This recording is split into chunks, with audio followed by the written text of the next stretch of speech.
Scenes like this are playing out across the country. Workers are not just fighting for a pay rise, they're fighting to keep up with soaring consumer prices.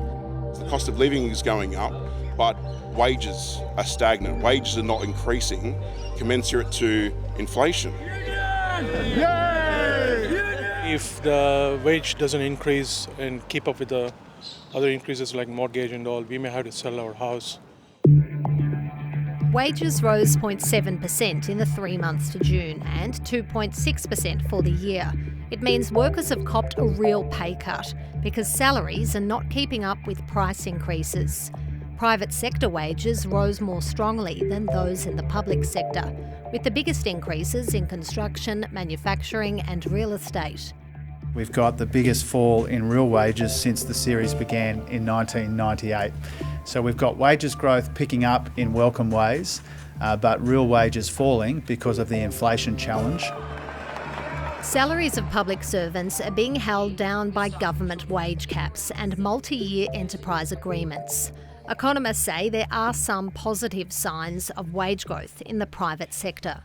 We are seeing those that have got wage increases in the last quarter getting on average wage increases of 3.8%. So people who are seeing their wages going up are starting to see the sort of wage increases we saw a decade ago.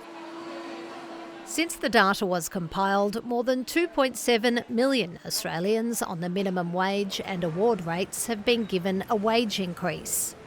For workers across the nation struggling to get a proper pay rise, tough times are ahead as real wages continue to go backwards. The Reserve Bank expects inflation to hit 7.75% by the end of the year.